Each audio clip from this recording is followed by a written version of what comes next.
यदि कोई नारी अपने पति से एक बार कह दे कि मैं तुमसे विवाह कर कर मेरी जिंदगी नर्क हो गई, इससे तो नहीं होता तो अच्छा रहता। जो नारी अपने पति के साथ झगड़ा करते समय इस संबोधन को बोल देती है, वो नारी 1000 बार करवा चौथ का व्रत कर ले, सोमवार का व्रत कर ले, एकादशी का व्रत कर ले, उस नारी का सात्वित्व कभी नहीं रहता, उसका सात्वित्व भंग हो जाता। केवल एक संबोधन कर बोध पर 33 कौटी देवताओं की धर्म पत्नियां भी तो 33 कौटी होंगी। अरे बोलो तो सही। इंद्र की इंद्राणी, ब्रह्मा की ब्रह्माणी, भगवान विष्णु की लक्ष्मी, शंकर की पार्वती, 33 कौटी देवता की धर्म पत्नियां भी 33 कौटी हैं। पर 33 कौटी देवताओं की धर्म पत्नियों का व्रत पृथ्वी पर नहीं होता। अगर पृथ्वी पर आज भी किसी का व्रत होगा तो माता पार्वती का होगा। कभी लक्ष्मी जी का व्रत होता है क्या? अरे बोलो तो ये दिवाली पे तुम लक्ष्मी जी का व्रत कर लेती हो, ये तुम्हारे हिसाब से करती हो, शास्त्र प्रमाणित व्रत नहीं है ये कि कहीं लिखा हो शास्त्र में, किसी पुराण में नहीं लिखा कि दिवाली का व्रत करो। दिवाली पे तो राम जी आए थे, खूब लड्डू बटे थे, इसलिए हमारे यहाँ शास्त्र कहता है डट के चरो, खूब खाओ, व्रत भले ना। तो वो तुम भूखी रहे हो लक्ष्मी जी को बुलाने के लिए, वो तुम्हारा मन है, तुम्हारी सोच है। कई कई माताओं की आदत रहती है मैं तो शाम को खाऊंगी, आज मेरा दीपावली का व्रत है, खाओ, 4-6 दिन मत खाओ तुम, तो उसमें क्या जाए। कभी लक्ष्मी का व्रत हुआ, एक वो व्रत माताएं करती बेबहू लक्ष्मी का, वो शास्त्र प्रमाण में नहीं है, शास्त्र प्रमाणित व्रत नहीं है वो, आप लोगों ने बना लिया, आप लोगों ने कर लिया, वो अपने ऊपर है, पर शास्त्र का प्रमाण नहीं देता। लक्ष्मी व्रत, ब्रह्माणी का कोई व्रत है, सरस्वती का, सरस्वती का भी कोई व्रत नहीं, ब्रह्माणी का भी कोई व्रत नहीं है। केवल अगर इंद्राणी का कोई व्रत है नहीं, अगर व्रत मिलेगा तो केवल एक माता पार्वती का मिलेगा। क्यों? क्योंकि माता पार्वती कभी अपने प्रभु से, कभी अपने स्वामी से ऊंची आवाज में बात नहीं करी, कभी नहीं बोली। माता ने कभी भी ऊंची आवाज में अपने पति से बात नहीं करी। लक्ष्मी ने जरूर एक बार भगवान विष्णु से कहा था, एक बार भगवान विष्णु लक्ष्मी को देखे और लक्ष्मी श्रृंगार कर रही थी, देखकर भगवान नारायण को हंसी आ गई। हंसकर भगवान विष्णु जैसे खड़े हुए, इतने में लक्ष्मी ने कहा, वाह नारायण वाह, आप अपनी पत्नी को देखकर घोड़े जैसे हंस रहे हो, मैं आपको श्राप देती हूं नारायण, आप मुझ पर हंसे हो, आपका ये मुख कट जाए और तुम्हें घोड़े का मुंह लग जाए। लक्ष्मी ने नारायण को श्राप दिया था तो भगवान विष्णु का हयग्रीव अवतार हुआ था, हयग्रीवा को मारने के लिए भगवान का शीश कट गया था तो घोड़े का मुंह लगाया था। काय का मुंह लगाया? घोड़े का। लक्ष्मी ने नारायण को श्राप दिया। एक बार जब पुष्कर राज में ब्रह्मा जी यज्ञ करने के लिए बैठ रहे थे, ब्राह्मणों ने कहा जल्दी करो, ब्रह्माणी को बुलाओ, मुहूर्त निकल रहा है, बुलाओ ब्रह्माणी को। अब ब्रह्माणी तो तैयार होने में लगी, आई ब्रह्माणी को बुलाया जाए, आती नहीं ब्रह्माणी, बस आ रही हूं तैयार होके चलो।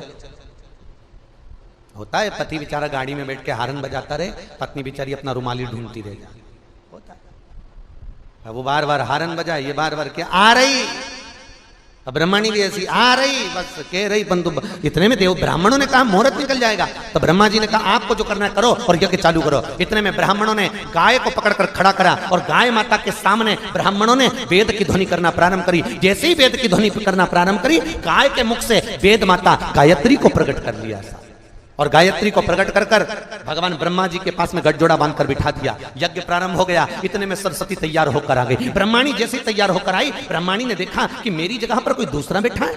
ब्रह्माणी क्रोध में लाल होकर बोली, ए ब्रह्मदेव, तुमने मेरे स्थान पर किसी दूसरी नारी को बिठाया है, मैं तुम्हें श्राप देती हूं, पृथ्वी पर कहीं तुम्हारे मंदिर नहीं बनेंगे। केवल एक पुष्कर राज की भूमि पर अगर तुम्हें मंदिर बनवाना है तो एक कन्या का कन्यादान करना पड़ेगा। एक कन्या का कन्यादान, शास्त्र कहता है एक कन्या का कन्यादान कर दो तो भगवान ब्रह्मा का मंदिर बन गया। एक कन्या का कन्यादान कर दो तो वैकुंठ में अपनी सीट पक्की हो जाती है साहब, एक कन्या का कन्यादान करने से। और कई कई लोग तो बड़े भाग्यशाली होते हैं जिनके यहाँ 4, 5, 3, 2, 1 इतनी कन्याओं का कन्यादान होता है, भाग्यशाली मौका मिला। और ब्रह्मा जी ने फिर कन्यादान करा था। आपको सबको मालूम होगा, भांडेर वन में राधा जी अपने भाई मनसुख को भोजन देने आई थी और कन्हैया खेल रहे थे। नारद जी ने राधा और कृष्ण का विवाह भांडिर वन में कर दिया।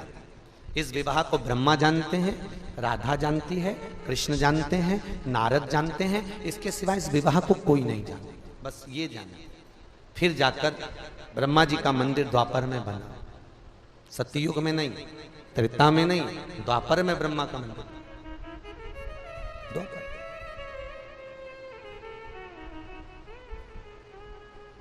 द्वापर मंदिर।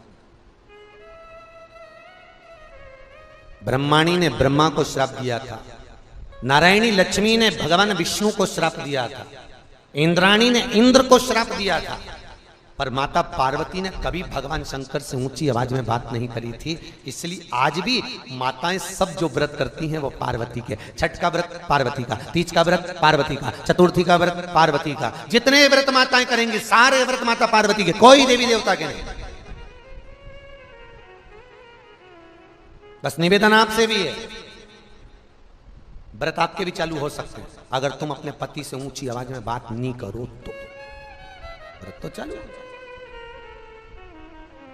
पर जब भी बोलती है ऐसी गरज के बोलती राम। एक पति की पत्नी मर गई, पति अंतिम संस्कार करने गया था और अंतिम संस्कार कर कर वापिस आ रहे थे। आते से ही बहुत धड़ाके से बिजली कड़की। जैसी बिजली कड़की, पति नीचे झुका, जमीन पे प्रणाम करा, प्रणाम करके तुरंत कहा पहुंच गई। तो जितने लोग अंतिम संस्कार करके आ रहे थे उन्होंने कहा तुझे कैसे मालूम कि पहुंच गई? नहीं, नीचे भी गरजती थी, ऊपर जाते से ही गरजी है, समझ लो पहुंच गई, सही जगह पहुंच गई, स्थान मिल गया।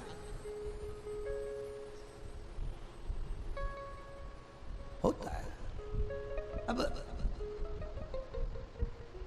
अनसुईया मैया पतिव्रता धर्म का पालन करती है।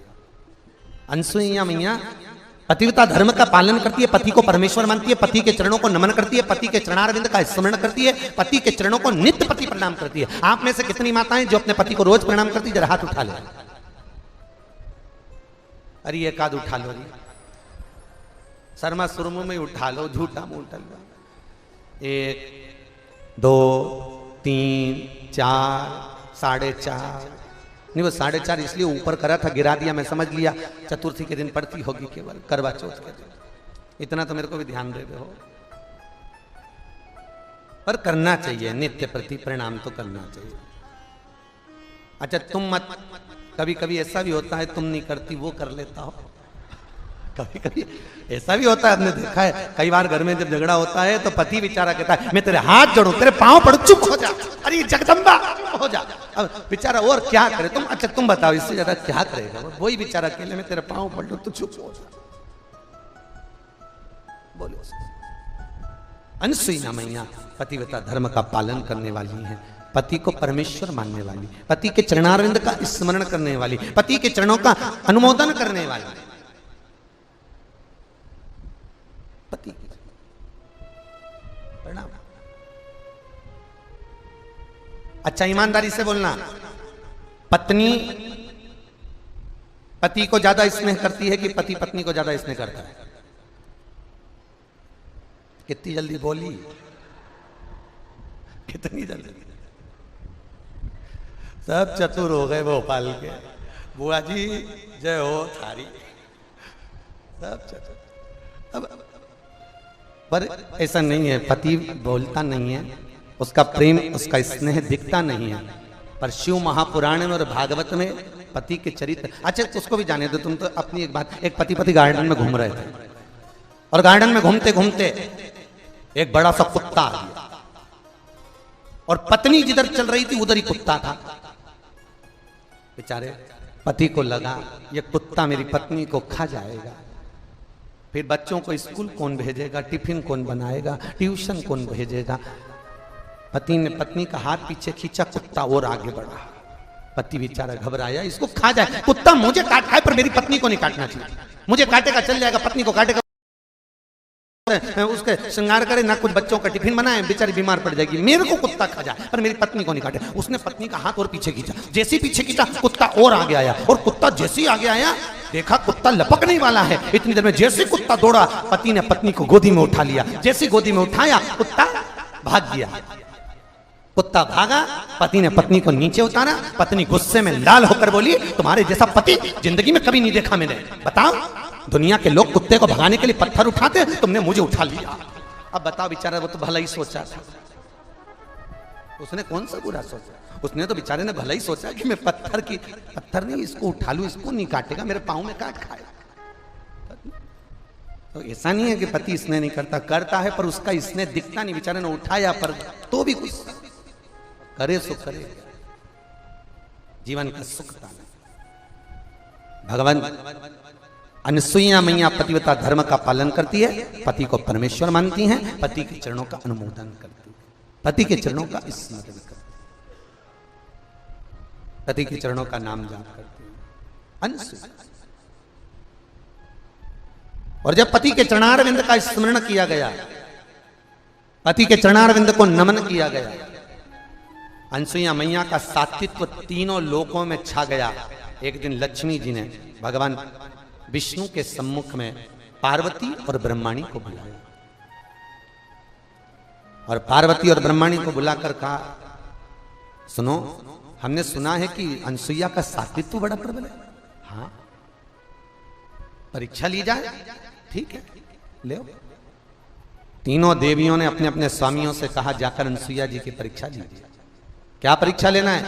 अनसुईया जी के दरवाजे पर जाकर भिक्षा मांगना, और भिक्षा भी मांगना तो नग्न अवस्था में मांगना। अनसुईया के वस्त्र नहीं होना चाहिए। एक नारी दूसरी नारी के लिए शब्द कर रही है कि भिक्षा मांगना तो ऐसी मांगना कि तन पर वस्त्र ना हो। भगवान विष्णु ने लक्ष्मी से कहा, रही हो लक्ष्मी, ये कैसे प्रसंग करी है तू? तेरी बुद्धि, तेरी सोच, तेरी वृत्ति गई कहां? ये कहां चली गई? बहुत ध्यान देना, कल कथा में था, जैसा खाया अन्न, जम के बोलो, वैसा हो गया मन। जैसा पिया पानी, वैसी हो गई वाणी। और जैसा पिया दूध, वैसा बन गया बुद्ध। बुद्धि दूध से बनी। विचार करिए, अनसुईया जी की परीक्षा लेने का भाव लक्ष्मी के मन में कैसे आ गया? आया क्यों? लक्ष्मी के मन में यह प्रसंग कहां से आ गया कि अनसुईया जी की परीक्षा लो? मन में यह भाव कहां से आया? कैसे प्राप्त हुआ? कारण क्या? हर चीज में कोई ना कोई एक कारण होता है जिसके कारण व्यक्ति उस क्रम तक पहुंचता है। हर चीज में कारण।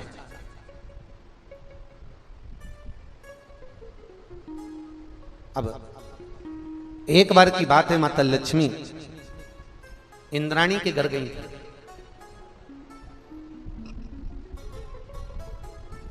और इंद्राणी के साथ में मिलकर माता लक्ष्मी दक्षिणा देवी के दरवाजे पर पहुंचे। और दक्षिणा देवी के दरवाजे पर पहुंचकर माता लक्ष्मी ने, आज बहुत तेज भूख लगने पर दक्षिणा को 3 बार कहा, दक्षिणा मुझको भोजन चाहिए, भूख लग रही है। दक्षिणा न लाई।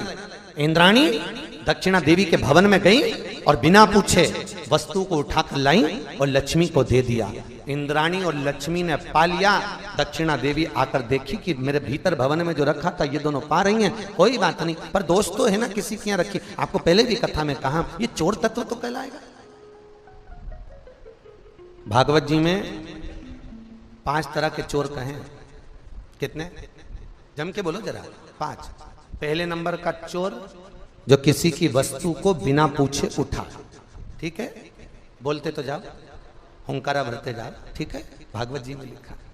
पहले नंबर का चोर जो किसी की वस्तु को बिना पूछे उठाए, वो भी चोर कहलाता है। दूसरे नंबर का चोर किसी के घर में बिना पूछे चले जाए, वो भी चोर कहलाता है। तीसरे नंबर का चोर जो भगवान को दिए बिना पहले खुद खा जाता है, वो भी चोर कहलाता है। चौथे नंबर का चोर किसी की रखी हुई वस्तु को ठोकर मारकर चले जाए, वो भी चोर कहलाता है। 5वें नंबर का चोर बाजार गया, गजक खरीदी, आइसक्रीम खरीदी, टॉफी खरीदी, जेब में भरी अपनी पत्नी के कमरे में जाकर चुपचाप दोनों धनी लुगाई खा गए और बूढ़े माँ बाप को नहीं दिया, वो भी चोर कहलाता, वो भी चोर कहलाता। जो अपने माता पिता को दिए बिना खा ले। शास्त्र कथा है, भागवत वर्णन करती है, अगर एक पुड़िया अपनी पत्नी के लिए लेकर आया था, 10 रुपए की गजक अपनी पत्नी के लिए लेकर आया था, तो 10 रुपए की पुड़िया अपनी बूढ़ी माँ के लिए, बूढ़े बाप के लिए बंधवा कर लाता तो चोर नहीं कहलाता। और जो माता पिता को दिए बिना अपने कमरे में बैठकर चुपचाप खा जाए और बूढ़े माँ बाप को ना दे, वो भी चोर कहलाता है। मुझे उम्मीद है भोपाल के लोग ऐसे नहीं होंगे।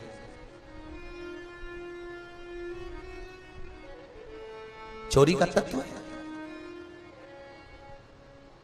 भगवान को समर्पित करे बिगर भी पाले ना, ये चुटकाई है। जो तत्व लक्ष्मी जी इंद्राणी से करेंगे, भूख लग रही है, इंद्राणी दक्षिणा के जाकर अंदर प्रवेश कर उठाकर लाई और लाकर दे दिया। भले किसी के यहाँ कितना भी पड़ा हो, भले किसी की टेबल पर कितना भी भोजन रखा हो, भले 56 भोग जमे हो, पर जब तक तुमसे कहा ना जाए तब तक तुमने लेना नहीं, तब तक उसको उठाना नहीं।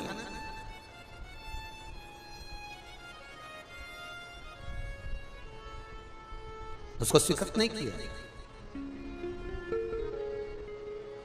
कई लोग मंदिर में पंडित जी नहीं रहते तो पंचपातर उठा के अपने ही हाथ से चरणामत ले लेंगे, अपने हाथ से तुलसी दल ले लेंगे, खा के चले जाते हैं और इतने बड़े धर्मात्मा बनेंगे, बढ़िया चकाचक टंगा पाटी पाट पड़ा के सिर पे पल्लू मल्लू लेके, और सब पंडित जी नहीं है, इनने ही सब ले लिया, ले लुआ के चल दिए।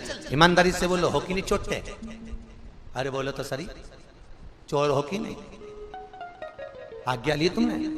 राम जी से पूछा, जिसके मंदिर में खड़े थे उस परमात्मा से पहले आज्ञा लेना थी कि भले पंडित जी नहीं है तो भगवान से कहना था, प्रभु पंडित जी नहीं है, हम ले लें आपसे, पंचामत चरणामत लें आपसे, और भगवान आज्ञा दे दें तो ले लो।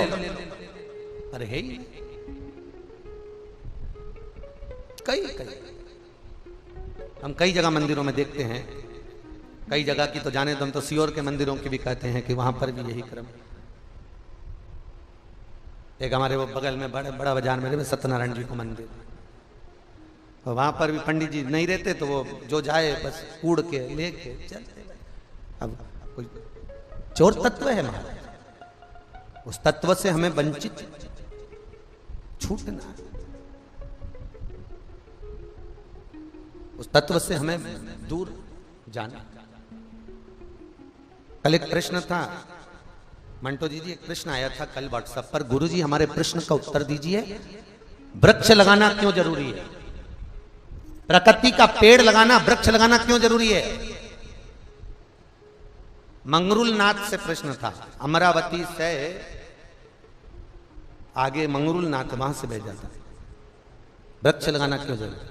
हमने कहा भैया उसका एक कारण स्कंद पुराण में लिखा हुआ कि मातृ ऋण, पितृ ऋण, देव ऋण, गुरु ऋण और लोक ऋण।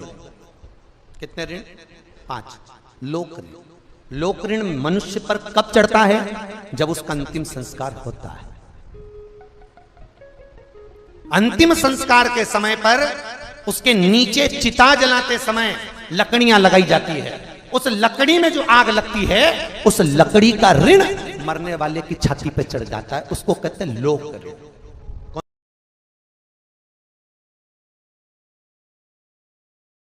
मातृ ऋण चुकाना सरल है, पितृ ऋण चुकाना सरल है, गुरु ऋण चुकाना सरल है, आदिक आदिक जितने ऋण हैं चुका सकते हो, पर लोक ऋण कब चुकेगा? तो भगवान कहता है इसको लोक ऋण चुकाने के लिए एक बार फिर जन्म दिया जाए, और ये पृथ्वी पर जब जन्म लेगा एक वृक्ष लगाएगा, वृक्ष लगाएगा तब जाकर इसका जो चिता के समय जला हुआ जो ऋण था तब चूकेगा। उस लोक ऋण को चुकाने के लिए पुनः जन्म मिलता है कि एक वृक्ष लगाओ, मरने से पहले एक पेड़ लगाकर जाना, जिससे हम उस ऋण से चूक जाए, उस ऋण से हम वंचित हो जाए। बोलो।